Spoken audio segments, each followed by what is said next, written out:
Hello and welcome back to Watching Brief for the week of the 14th of October 2022. I say Watching Brief for this week. This is actually a bit of a special that we're doing today because we're going to be having a fairly chunky interview coming tomorrow or during the weekend with the fantastic people who ran the Save Our Sands campaign. But I am joined today by my co-host on the day after the day before, and seemingly a day when I've been I suppose upgraded to coming from the land of evil wizards, which to my mind is perfect. I'm quite happy to take that.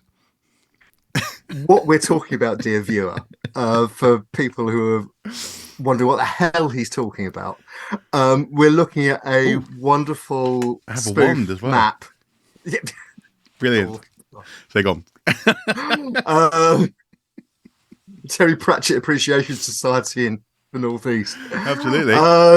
And Terry Pratchett should absolutely be appreciated, I hasten to add.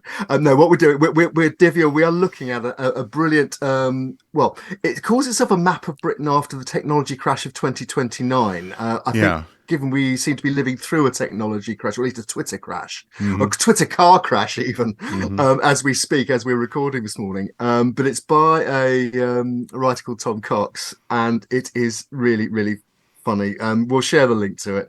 Yeah. But put it this way, it divides the map of Britain and the north of Ireland into various zones after as they would appear after the technology crash of 2029. It turns out that coming from the southeast, I actually come from a dystopian safari park and now live in a place called No, No. which we no, absolutely not. Just don't go there. No, that's what we think it means.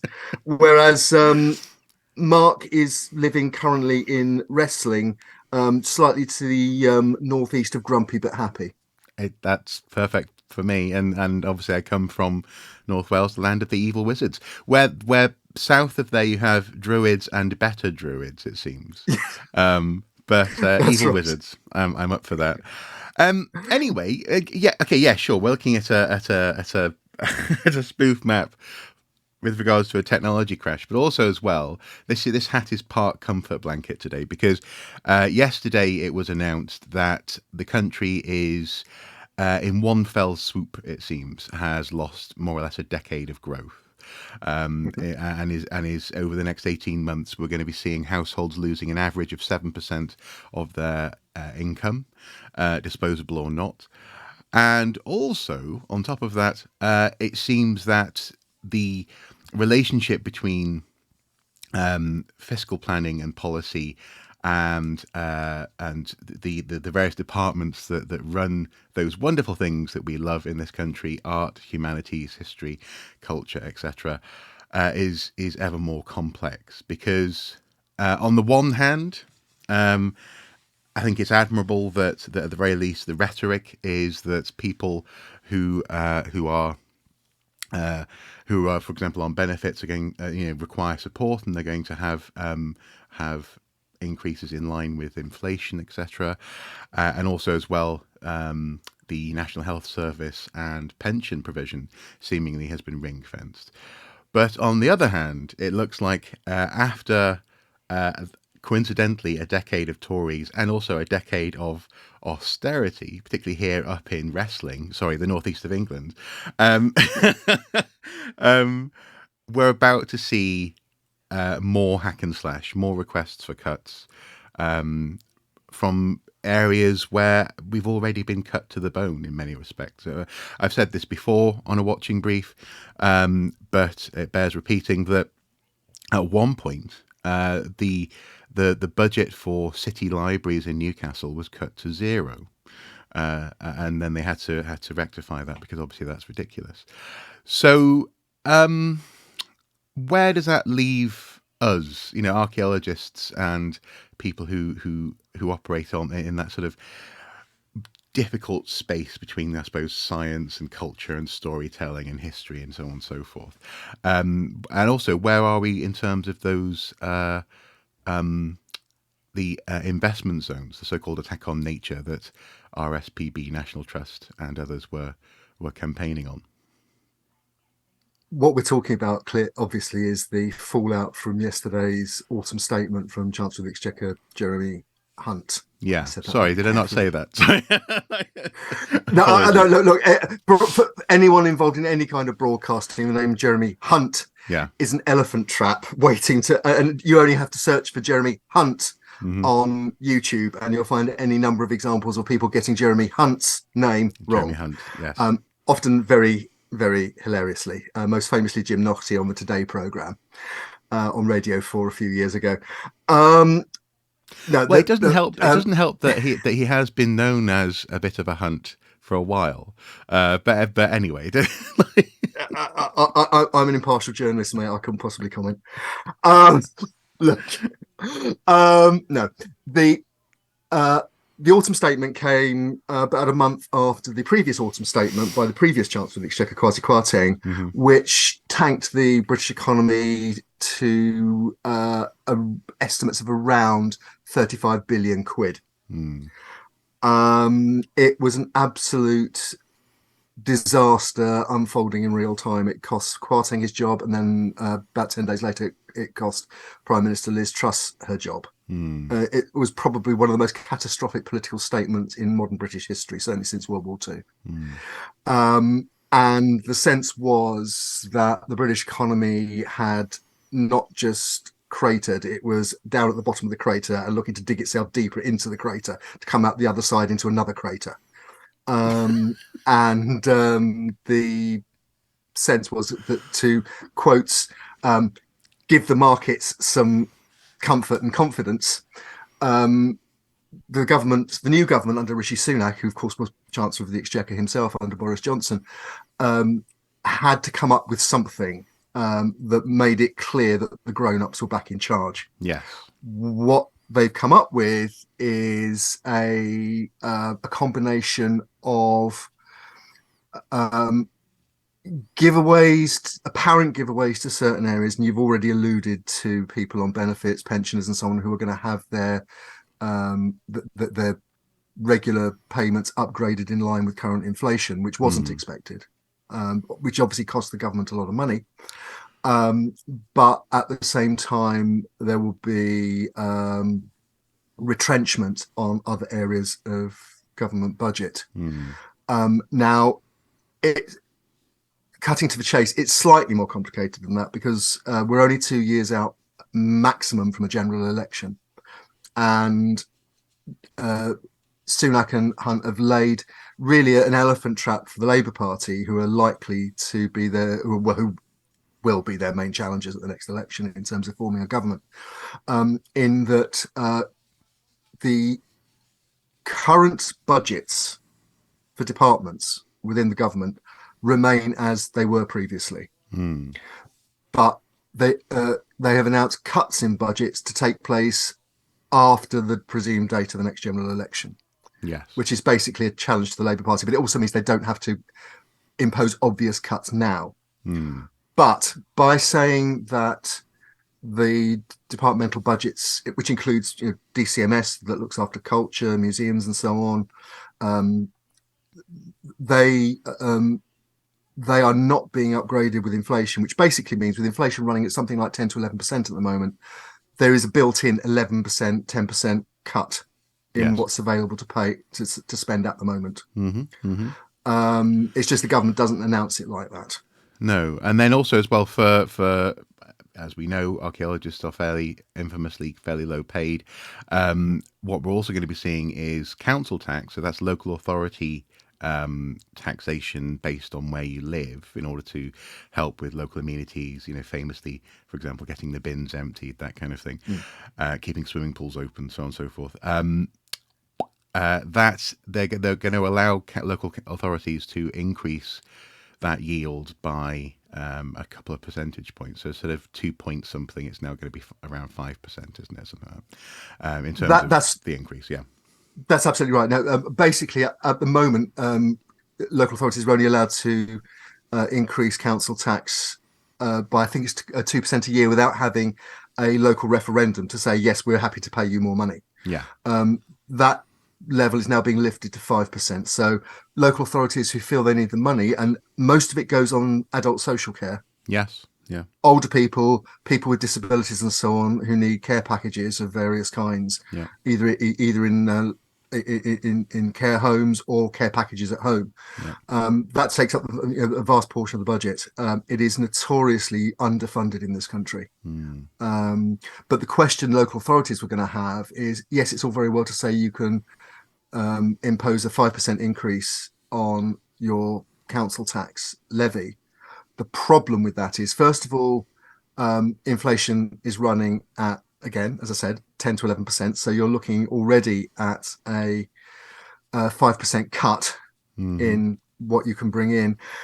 And the other thing, of course, is if you suddenly start charging people a lot more money, particularly in the cost of living crisis, are you going to pay the price at the local elections, for example, next May, Yeah. which will occur within weeks of the new council tax bills dropping? So, but also as well, there's another issue in so much as people may find themselves simply this winter unable to live independently. And they may younger people in particular, but also frankly, you don't have to be young to live on your own and to be vulnerable to this sort of stuff. Might have to move in with other family members, and now that in some cases, depending on their situation, might mean a slight increase in council tax for the receiver, i.e., for the parents, perhaps. But the point is, it's complicated. And so on the one hand, it looks as though some people will be gaining. On the other hand, it looks as though some of those gains may be taken away in other ways. So-called stealth tax was the accusation being chucked around yesterday by the opposition. So that's I suppose that's personal pockets in that sense. What about the bigger picture in terms of investment zones? Because these were as I say, these were part of Trussonomics' massive master plan for the country, and they represented. I prefer to use the phrase the kamikaze plan. They represented a potentially an existential problem for heritage protection, environmental protection, and also as well, depending on how liberalised planning would be in these areas, the need for not just protection, but also the need for example, archaeological investigation to go ahead of building projects. Is that still going ahead, or has it been shelved for now?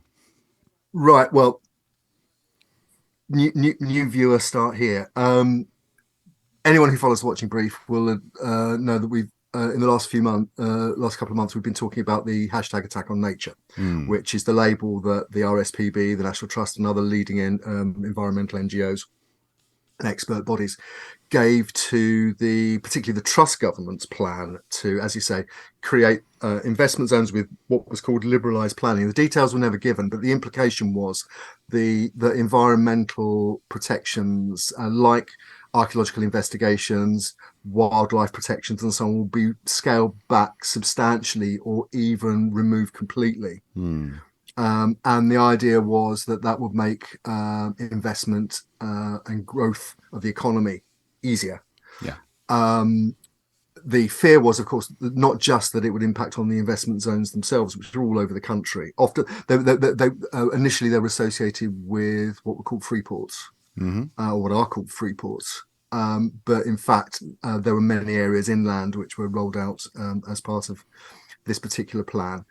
And in fact, local authorities all over the country were responded to a request by the government for expressions of interest in hosting one of these things, one of these investment zones. Cut to the chase, what was announced yesterday was that the investment zones are going to be substantially rolled back. They are going to be refocused to certain research-led clusters. I think the idea, being that local research centres like universities will be encouraged to buddy up with industry, with entrepreneurs, and create new business and industrial opportunities. So sort of like tech campuses and this kind of thing. That exactly. it sounds a lot less substantial than the original plans of taking swathes of countryside, building huge industrial parks, and Hmm. so on. Hmm. Now, it might yet come to that. Well, I There are no was. details about this. Yeah, I mean, Um, I was on the road yesterday when he was making his announcements. I ended up in a mm, part of Northumbria where apparently the radio signal does not reach. But I heard every now and then the odd word, and one of the words that came out of the Chancellor's announcement or statement was he wanted to make Britain. Or the United Kingdom, rather, a sort of the next Silicon Valley. I think that was his rather bold claim. Hmm. that's right. I mean, that kind of language was running through the statement. He described talking about the health service in another part of his statement. He said that he wanted a Scandinavian quality and Singaporean efficiency, Right. Yeah. um, which anybody who knows anything about these things knows is really chalk and cheese. Yeah. Yeah. But it's a mantra that the government is particularly fond of. Hmm. The idea that you can have, you know, hugely efficient, effective public services without actually paying for them. Which doesn't make sense to many other people in many other parts of the world. I have to Yeah, say, yeah, they tend to go, "What you got to choose? Like you yeah. can't have both." You either have, yeah, exactly. The traditional choice is good services, higher taxes, or less good services, lower taxes, Yeah, and or so more private insurance, that kind of thing. Yeah. that or more private insurance. Mm. Exactly. Britain has we have something which Boris Johnson was very fond of called cakeism, Yeah. i.e., you can have your cake and eat it. Mm. It's mutually exclusive. You can't keep a cake at the same time as eating it. No. So that's where we are. So the initial concern about the investment zones creating essentially environmental rules free areas in large parts of the country Hmm. has gone for now. Right. Okay. But but there's always a but. Yeah. Um, First of all, they've said they're going to be bringing forward more plans on the new style investment zones in future. Other parts of the statement refer to um, changing rules on planning to affect a more efficient delivery of things like infrastructure. Right. Yes. Um, but interestingly enough, the Kwarteng statement, in the details of the Kwarteng statement, was a list of projects which the government was going to ensure were delivered rapidly. One of Mm. which was the A303 at Stonehenge. Yeah. Now, that list is absent from Jeremy Hunt's budget statement, Hmm. Hmm. autumn statement, Hmm. where instead of having a list of specific projects, the government just says that it is going to basically deliver projects. Yeah. Doesn't Yeah. say which ones, which basically means that any current infrastructure project, and don't forget the underlying this is the need of the government to save money. Yeah. Um, but basically, projects can be anything from accelerated to cancelled, Mm. anything on that spectrum. Yeah. And they're not committing themselves in advance. So No. they're basically giving themselves as much wriggle room as they can, which will take account for both the economics and the politics of it. Yeah. Okay. So yeah, if something becomes particularly difficult or particularly expensive, then it's more, they haven't committed to seeing it through, basically. Yeah. That's right. And don't forget, again, underlying all of this, 10 to 11% inflation, which applies particularly to things like not the materials Hmm. like concrete, Yeah. like rebar, Yeah. like tarmac, Yeah. and the machines that lay it. Yeah. And so, all those projects, their costs are going they're all heading north. Okay.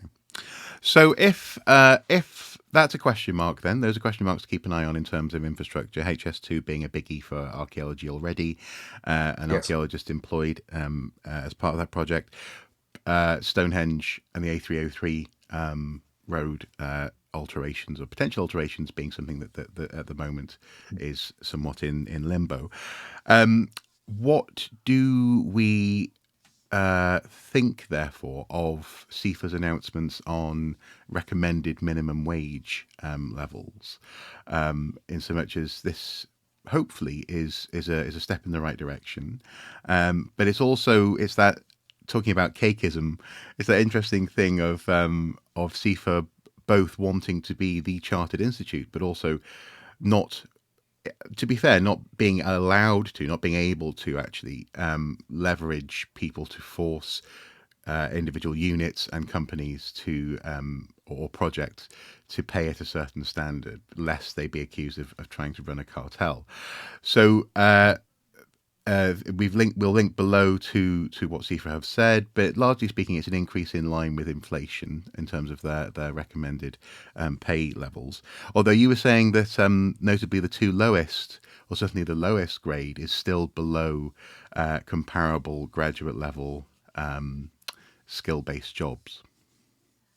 That's right. I mean, obviously, anything that improves terms, wages, conditions for archaeologists is a good thing. We've talked a lot recently about how stressed the profession is, how stressed individuals are by the current situation, and particularly by low pay in the cost of living crisis, as it's been termed by the media. I think in this case, CIfA and Prospect Arcs and the other people involved in negotiating these minima, recommended minima, are really bowing to the inevitable. If you look across the board in industry at the moment, everybody who is in an organisation which is in wage negotiations is asking for inflation as a minimum. Yeah. The Royal College of Nursing, for example, has just voted to take industrial action for the first time in its history. 109 years, I think, is that? That's right. Yeah. Over pay, and they're asking for a more of an inflationary increase because they say that their wages in real terms have been falling since 2010 and the first wave of austerity when the current Conservative government first came into power. Well, absolutely. As a coalition, yeah. So to that extent, it's bowing to the inevitable. We've already seen some units, I think Wessex, Cotswold, a number of others, have announced both ex gratia payments for the cost of living crisis, but also wage increases, including inflationary wage increases. Yeah. And obviously those costs will have to be passed on to clients in due course. Which in a competitive market environment, which archaeological units are, there will be pressure to cut costs. Who knows what? It's too early at the moment to say what it might lead to. The other thing is, as you said quite rightly, these are recommended minima. They can't be imposed across the board. No. Because that would be a cartel, which would be illegal. Yeah. So it's up to individual employers to adopt them. Yeah. Or individual archaeologists to ask for them. Yeah. Give you an idea of the way it works. I used to belong to the Actors and Technicians Union and Stage Managers Union, Equity. And Equity had a similar rate card of recommended minimums, which if you were an equity member, you weren't supposed to work for less than. Right. And in fact, if an employer offered you less than the recommended minimum, you were meant to report them to head office. Right. But you were free to negotiate more than if you could. And that's how it works. Yes. So the new rate card, the new three recommended minimum rates for CIfA members are out there. We'll see how they actually, and I hope the research will be done on how widely they're adopted and if they're even exceeded. But yeah, the sobering thing is that the two lower rates,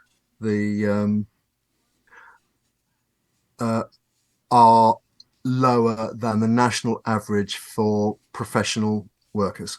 Yeah, yeah, which isn't great, but nonetheless, it's a very welcome announcement. Previously, CIfA have been very conservative on these sorts of statements. Yeah. Now, so that's something good that the archaeological establishment, as they say, have done. Oh no, we're Graham Hancock. We're fighting against the establishment. No, sorry. Netflix drama, notwithstanding. So that's something good anyway that they've done, or that they've certainly announced Yes, and have moved towards. very much so. But we shouldn't fall into the trap of thinking or suggesting that the government reframing slight step down of these investment zones is anything other than based on the work or in response to the work done by people who aren't archaeologists necessarily. I mean, the National Trust has some archaeological interests and some heritage interests, but I think, as we've said in a previous watching brief recently, if archaeology survived in anything like its current form through what was going to be the Truss administration, at that point it was going to be on the tailcoats of groups like the Royal Society no, RSPB, Royal Society Protection of birds. Protection of birds. That's it. I always go prevention of cruelty, but that's RSPCB, isn't it? PCBs is something completely different. Yeah, PCBs, RSPCA. You're thinking the RSPCA. RSPCA. Sorry, you've heard of Archaeosoup. This is acronym soup, and I think we probably ought to climb out of it right now. It's the hat. I've gone all wizard school. I'm a bit confused. No, but sorry. But the point being though is that our archaeological betters, as I said on Twitter yesterday, would do well to use this buffer that we have now to prepare for when this comes back. Inevitably, this seems to be in a smaller form with the research clusters on the table, but it's always the darling of this particular government to want to snip away at planning and in particular processes that are seen as being wasteful of time, effort and energy, regardless of what we say, regardless of what we think. That is what the culture is in government, and certainly amongst developers. Do we think, are we hopeful that this reprieve will be used constructively? Look, I simply don't know. And you talk about a reprieve. In fact, the investment zones were only part of the hashtag attack on nature. Yeah. Another part of it is what's called the retained EU law retention and repeal bill. Yeah. That in many ways could actually be even worse than the investment zones, because what that could see, if it goes the wrong way, is protections that come from EU law, like environmental directives, also working time directives that guarantee people the ability to refuse to have to work extended hours, guarantee holidays, maternity pay, things like that. They could be gone without replacement, without like for like swapping in and out. Yeah. And they will go across the whole country, not just in certain zones of it, but across the whole country. And so, well, you say this part of attack on nature. That an element of that would be the polluter pays principle. So if someone's building a project, then they need to mitigate, for example, loss of historical and environmental data and assets and diversity. Yeah, that could be sunsetted. That could be sunsetted, and the entire basis of developer-funded archaeology could be undercut in one act of Parliament. Yeah. And that is still before Parliament. It's just had its second reading in the House of Commons. It's currently at what's called the committee stage, which is where amendments get tabled and so on. At the moment, the Sunak government has not said much one way or the other on what it intends to do about the retained EU law bill. It is fair to say that it was being driven previously by the Secretary of State Jacob Rees-Mogg, who was sacked by Sunak and is now back on the back benches. And Sunak and Hunt appear to be more pragmatic about things like EU law, government intervention, and so on than Truss and Kwarteng were. But who knows? I think what it is fair to say, though, in political terms. Yeah. So just one very quick point in political terms. As I said earlier, we're not very far away from a general election, 2 years maximum.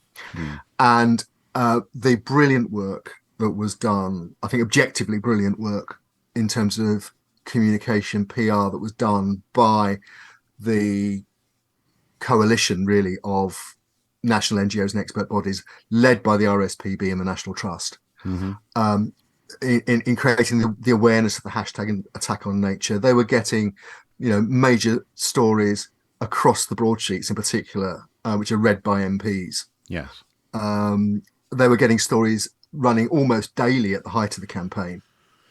Yeah. And I think it's fair to say they scared the bejesus out of the government in terms of, particularly out of government backbenchers who were scared about what might happen to their seats come a general election.